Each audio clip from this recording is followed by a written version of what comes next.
inawezekana mjadala wa uwanja ukawa na mitazamo tofauti.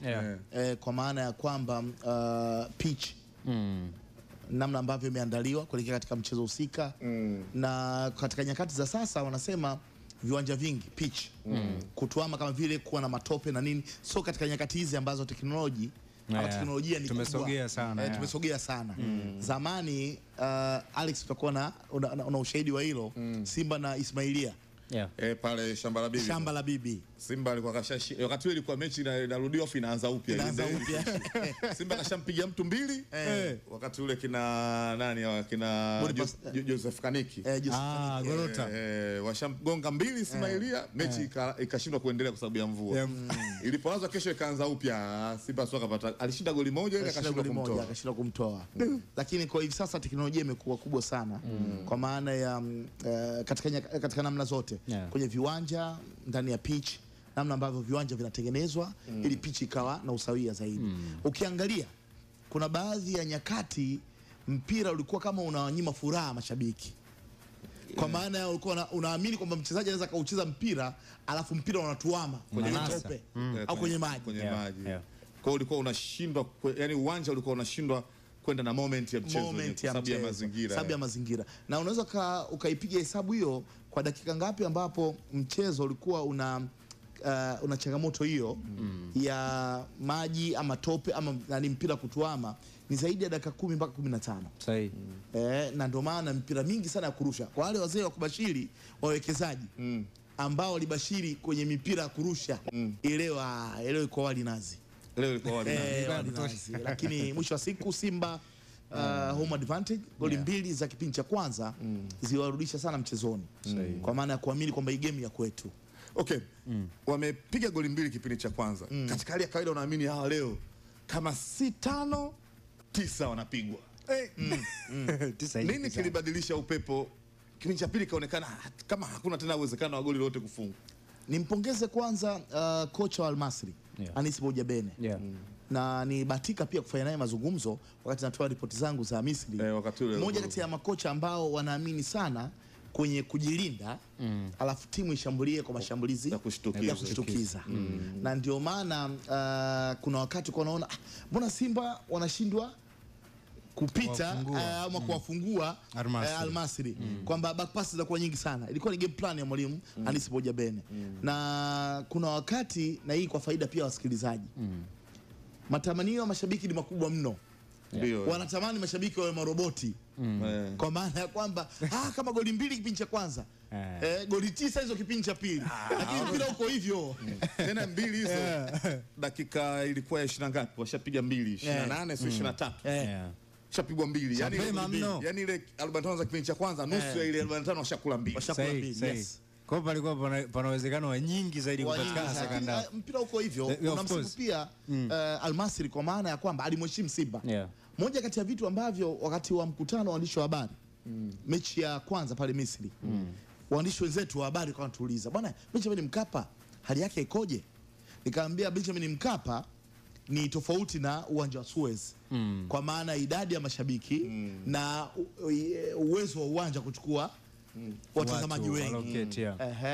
Hii ilikuwa ni advantage kwa Simba kwa kiasi kikubwa sana. Na ukiangalia kuna wakati washabiki walikuwa wanaenda kwa yaani wachezaji kwa mashabiki kuhamasisha kwamba tushangilie. Lakini mwisho wa siku haikuwa vile ambavyo watu wengi walikuwa wanaona kwamba Simba angeshinda goli 5, kwamba ingekuwa ni rahisi zaidi. Lakini kanuni za mashindano imeenda kwenye penalti, na penalti imewabeba, kwa maana ya penalti ni iko wazi, kila amejiandaa na kuna bahati pia, lakini mwisho wa siku Simba wako nusu finali. Kwa nini kipindi cha pili kuna muda mwingi sana Waarabu waliamini, Al Masry waliamini kwamba pengine penalti kwa inaweza ikawa ina faida kuliko kuruhusu kufanya mchezo sababu karibu dakika kama 15 20 hivi wameziua kwa kuanguka, kutolewa nje, kufanya hivi na nini. Walishaona haya maji ni mazito, inawezekana lakini pia naiwaza katika eneo la saikolojia, pengine waliamini Simba watakuwa na disadvantage kwa kwenda kwenye mikwaju ya penalti kuliko wao, jinsi ambavyo itakuwa, kwa sababu wametoka kwenye game ya nyumbani wakiwa wanaongoza mabao mawili. Wamekuja hapa Taifa and then kile kilichotarajiwa na Simba kwamba tutafunga and then wamepata magoli mawili ya mapema alafu wakashindwa kuongeza na kuua game mapema kwenye ile idadi yao. Kwa kiakili kuna namna fulani yale matarajio ya lazima yataanza kwa hukumu. Kwa nini tusingeua mapema vitu kama hivyo? Alafu unakwenda kwenye mikwaju ya penalti. Kuna namna fulani waliamini wao wangekuwa na nafasi kubwa zaidi kisaikolojia kuliko Simba. Ilivyoisha wao walionekana kama wako happy zaidi. Yaani tunaua sasa ndo time yetu. Na ni hivyo, ni kwamba wao walikuwa na advantage kubwa zaidi kwa sababu pengine ninaamini hata wao baada ya zile goli mbili za mapema waliamini hii ni game ambayo hatutafika kwenye mikwaju ya penalti. Kwa hiyo muda ulivyokuwa unazidi kwenda wakaona hilo linawezekana. Unaona jinsi ambavyo walikuwa wanazidi kulala. Kila wakati kuanzia dakika 75 yule mpaka game inakwisha. Yani zile dakika 10 za nyongeza ambazo zilikuja zikaongezwa. Sidhani pia hata kama zichezwa zote na zenyewe. Goalkeeper anaanguka muda wote, Mahmoud Gadi.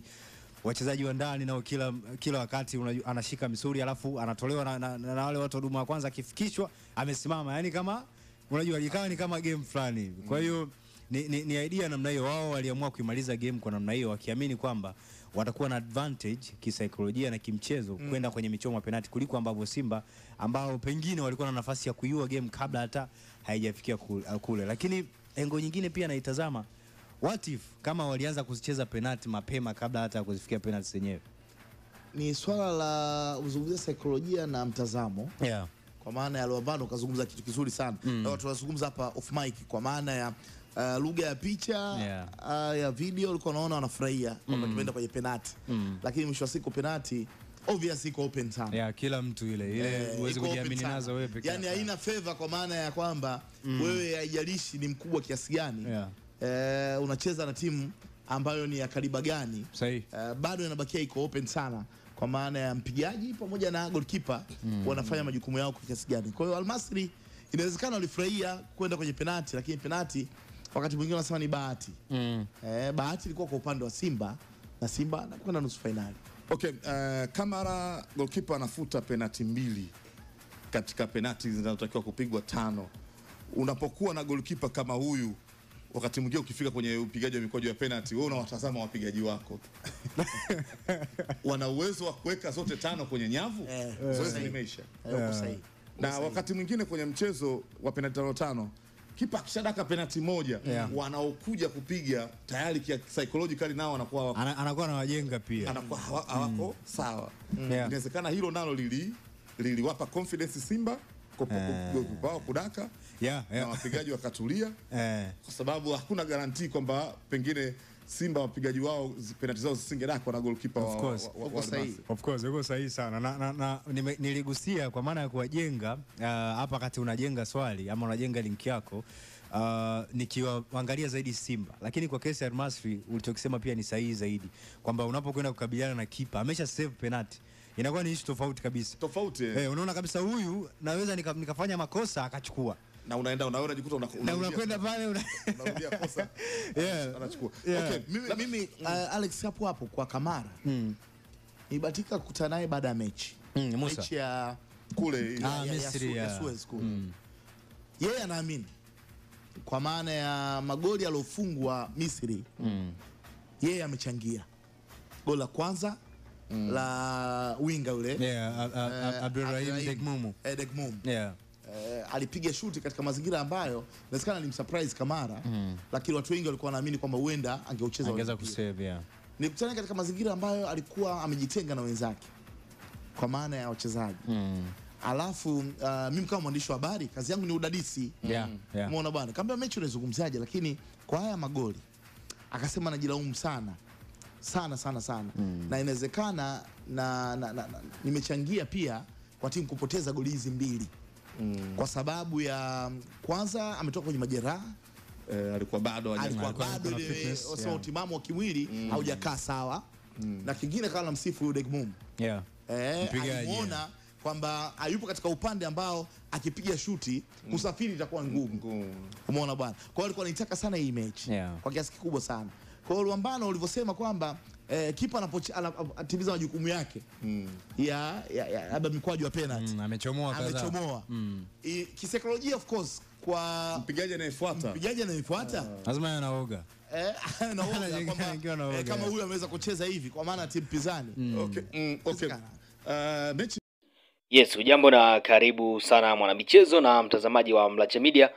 Tuendelee kujuzana zile taarifa zote za kimichezo ambazo zinaendelea kujiri kunako uga wa kitaifa, lakini pia vile vile kusahau kunako uga wa kimataifa. Lakini jambo kubwa ni kuhusiana na mchezo wa Wekundu wa Msimbazi Simba ambapo tunajua kabisa Wekundu wa Msimbazi Simba ameweza kuvunja ule mwiko wa nusu fainali. Leo bana, Wekundu wa Msimbazi Simba wamefanikiwa kutinga hatua ya nusu fainali, na moja kwa moja wataenda kukutana na klabu ya kule nchini Afrika ya Kusini, Stellenbosch, kunako hatua hiyo ya nusu fainali. Lakini cha msingi kwa wale ambao wanaendelea kuifuatilia Mlacha Media, kama bado hujasubscribe, bado una nafasi ya kuweza kusubscribe. Njia ni rahisi tu, upande wa kulia kuna maandishi yaliyoandikwa subscribe, unabonyeza tu moja kwa moja, utakuwa umefanikiwa kujiunga na familia hii ya kimichezo. Kama kawaida, kazi yetu